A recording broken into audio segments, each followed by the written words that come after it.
Y'all, coming to you again from my kitchen in Etowah, North Carolina. And I wanted to share with you a couple of products, well, three products actually, that are things that I use pretty regularly during my weekly meal preparation. So the first one is our great little can opener. I know some of you have these. Some of you might have wondered what's so great about them. Maybe you've heard about them from some other folks. But it seriously is one of the best like manual can openers around. It's a very ergonomic handle, so it's real easy to hold. The unique thing about our can opener is that you don't put it on the side of the can. And no judging, I'm opening up a can of boiled peanuts because my husband loves boiled peanuts and I don't, so he gets them in the can. So anyway, the other cool thing about it is it doesn't have to be just a can with just a lid. You can even open cans with this little pop top ring, which I find to be very challenging to open. Maybe you don't, but I do. So anyway, it has two rotary dials on it right here and right here a little small one. And what you want to do is fit the rim of the can right between these two dials. So I'm going to show you how that works. You just put it right on top. So you're going to just lay it right on top there. And you'll notice that it has a little, I don't know what you call that thing. It's not a lever, it's a turn thing. Anyway, you just turn it to the right. So you're going to turn it clockwise, okay, until it goes all the way around the can. And you will kind of feel it when it gets back to the starting point. It gives you just a little bit of a release. You'll feel that it's almost like you're going over a bump, you know. Then you're going to take the handle and you're going to turn it back to counterclockwise just slightly until it clicks. Pulling it off. And then you'll notice that it has right here, it's got this little like grabber thing right here on the side. So then you put it down around the rim of the can and you press it and pull it off. So you don't have to touch the metal at all, and this is not sharp. So that's the great thing about the can opener, is that you have no sharp edges. And if you've ever cut yourself on a can, that is not fun. And so this is a really cool can opener. So I'm going to put this over here so I don't knock it over.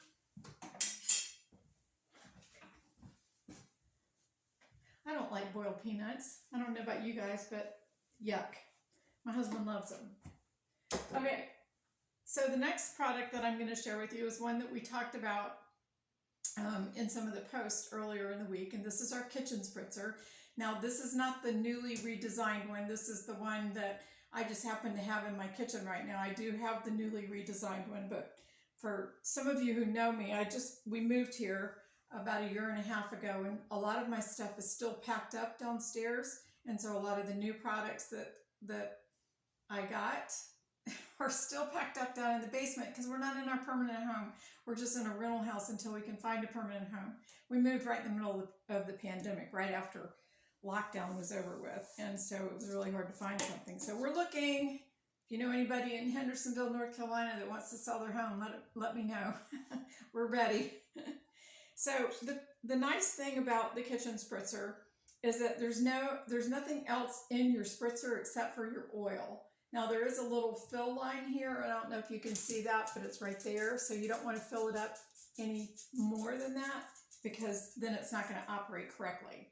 So it has the sprayer, which is inside the bottle here, and it's just a twist lid, and you pull it out when you need to clean it, which you do need to do every now and then, because sometimes the mechanism in the neck here can get a little clogged up. So if you find that you have a kitchen spritzer and it's not performing correctly, you might try to go ahead and take it out. Take your oil out, fill it up with some hot sudsy water, and then just pump it a few times, which I'm going to show you how to do that in a second. And just clear the line, basically. then let it drain out, you know, by pumping it as much as you can to get any of the sudsy water out. Then I put some clear water in there and I spray it through, and then I just give it a good shake and I just let it air dry, like for the afternoon or whatever. So that way I can refill it and know that the line is clogged. And that 9 times out of 10 will fix your problem. So the thing about the kitchen spritzer is that you have to pump it in order to build up the pressure in order for it to spray.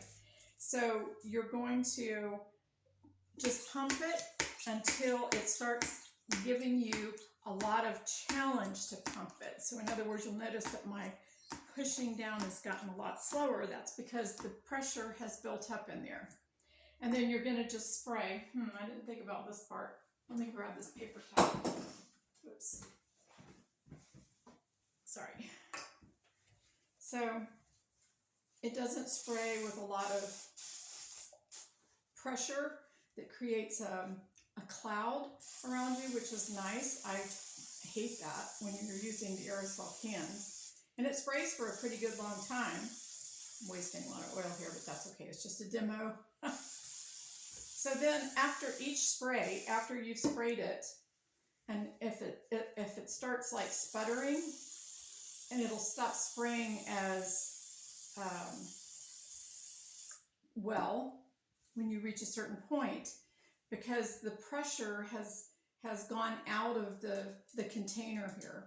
So then what you have to do is you have to twist the cap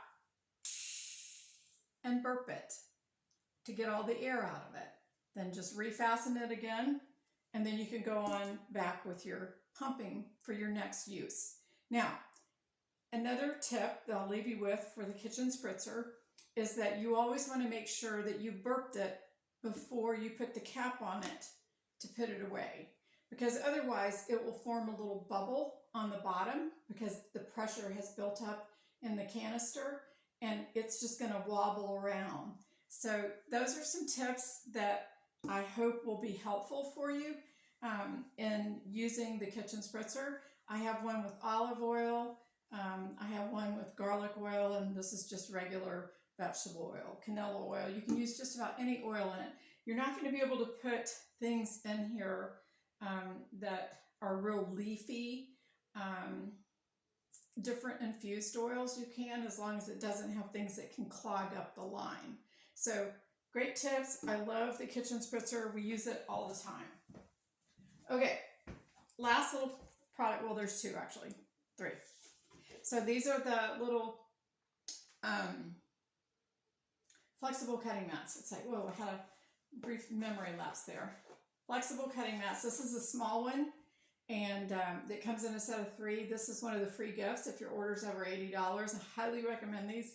I just got myself a new set, and I love having the new set because they actually grip the counter, so it doesn't move around when you're cutting.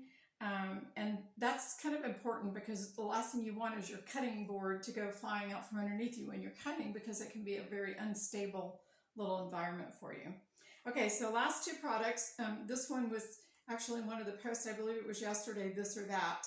And this is the garlic peeler. So I wanted to share with you the garlic peeler because a lot of you didn't choose the garlic peeler, but it's actually one of my favorite things. A lot of chefs are using the garlic peeler right now, and I'm going to show you how this works in just a second. But it comes apart. It's 3 pieces. It's got a little container here, and it's got, you'll see on the bottom, it looks like a pencil sharpener, and then the little canister that's got 2 divided sections there. It fits right down in it. Just snap it down in, and then the lid, which goes down in between the divided section there. And so what you're going to do is put your garlic in there, and you're going to twist it, and it comes out like wafer thin. So a lot of chefs are using that for recipes. It's great for sauteing. It doesn't burn as quickly as the minced or chopped garlic. So this is a handy little tool. But of course, when you have your garlic clove, you want to make sure that you have the skin off. So you can do it by hand if you want to. I mean, I usually get a lot of the garlic skin on my fingers, and I don't like that. So I like to use the garlic wait, this is the garlic slicer. This is the garlic peeler. It's got my product names wrong there. So this looks like a piece of cannoli actually. So all you're going to do is put your garlic in there that has got the skin on it. You're going to just push it down in the tube. And then I'm going to do this just on the countertop. I find it easier to work on the countertop as opposed to a cutting board with this. And you'll hear it crinkling. That means the skin is coming off. So let me show you. So then you just open it up. Now that was actually 2 cloves. So the skin just comes right off. And you don't have to worry about it getting all over your fingers and sticking to your fingers. All right, so let's use the garlic slicer. Short memory. And there's the other little, that worked out well. So you just put them right down in the little container there, put the little lid on, and you see it's not going to fit all the way down because there's 2 pieces of garlic in there. So let me move this garlic. Hold on. I should have had a little bowl there. Maybe I can use this for dinner tonight. Okay, so then you're going to take it and you're just going to twist it as if you were sharpening a pencil, and it's going to come out wafer thin. I'll hold this up to the camera. So this little clove of garlic has actually got some green parts in the middle of it, which is not the greatest quality. That can be a little bitter. So you want to make sure your garlic is fresh. Obviously, this didn't have any green coming out of the top of the garlic, but it did have some in the middle. But then it's all gone. See? All gone. As my granddaughter says, all gone. So here you go. There's the sliced garlic. So it's just wafer thin pieces of garlic, which is really nice when you're sauteing or fixing a dish that wants a lot of garlic flavor. This is going to give it to you.